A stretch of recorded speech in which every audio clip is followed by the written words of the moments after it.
It is good news that this caucus of post-9/11 veterans is being formed. More power to them, literally, more power to them. Joining us now is Congresswoman and Iraq War veteran Tulsi Gabbard of Hawaii.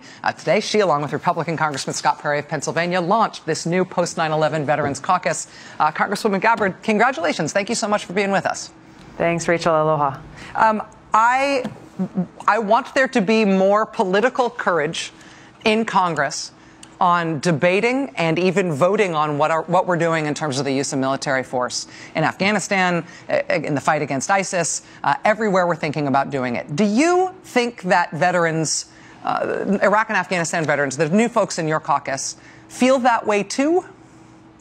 I can tell you that those who have served in this post-9/11 conflict, whether in Iraq or Afghanistan, have a different perspective, and obviously it comes from our firsthand experience in being able to ask tough questions, not in a partisan way, but in a way that is actually informed by our experience and the experience of our brothers and sisters in uniform who are still being deployed and who are still serving overseas. We come out on different sides of these issues of when and where our troops should be serving in combat, about what our strategy must be to defeat our enemy. But I can tell you that the veterans who are part of this caucus are asking these questions not with partisan blinds on, but actually trying to see what's in the best interest of our country. I feel like the thing that I have seen in terms of veterans advocacy since 9/11, groups like IAVA, Iraq and Afghanistan Veterans of America, have been so supportive of the creation of this new caucus. I feel like they have been able to cut through. Veterans, our current generation of veterans, have been able to cut through partisan nonsense and get stuff done when it is for veterans, when it is about the way that veterans are treated and it's about veterans' concerns. I guess I'm wondering if you feel like that sort of cutting through the partisan stuff and being more constructive can apply to other issues that your caucus might want to work on.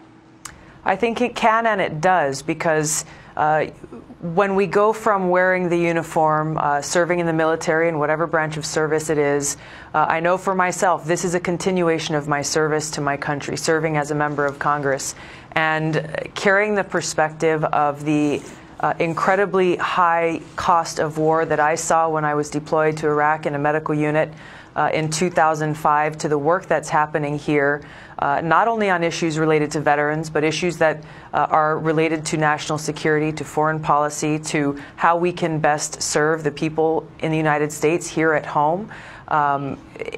A lot of the grayness and the muck is easily waded through because I bring this mission first, this service mission first perspective to what I do, and I see that same element, that same value in my colleagues who have also served. Do you think that the Congress will eventually vote on an authorization to use military force against ISIS as this military operation continues now for more than half a year? There hasn't been much serious debate, let alone a movement toward a vote. Do you think there ever will be one?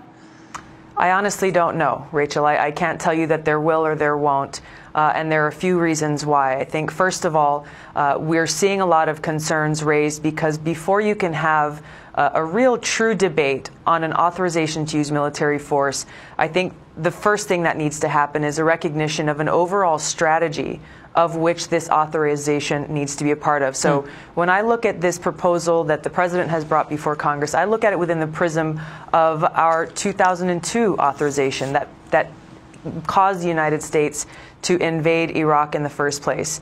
I look how 12 years later, after spending over $1 trillion and thousands of American lives, but to speak of Iraqi lives, we're still there. And this authorization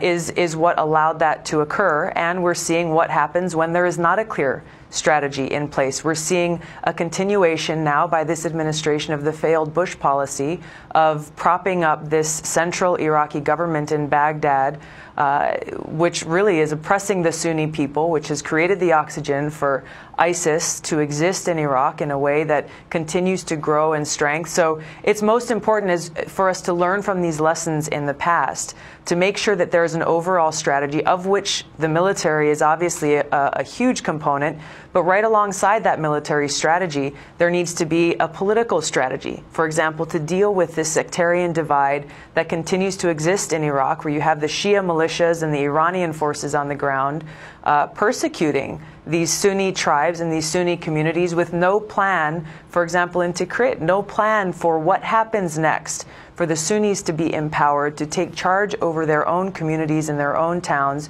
so we can prevent groups like ISIS from coming right back in and taking advantage of that oppressive environment that has caused them to be there in the first place. Congresswoman Tulsi Gabbard, thank you for your time tonight. And again, congratulations on launching this new post-9/11 Veterans Caucus. I think it's a really big deal for our politics. Congratulations. Thank you so much, Rachel. Thanks a lot. I will say that more often than anybody else in politics, when you talk to veterans, my experience is when you talk to veterans, they are the ones who talk about the need to have a political strategy alongside a military strategy. Non-veterans are much happier to talk about the military. People who've been in the military talk about the need for that having to be integrated with politics. It's fascinating. We'll be right back. Stay with us.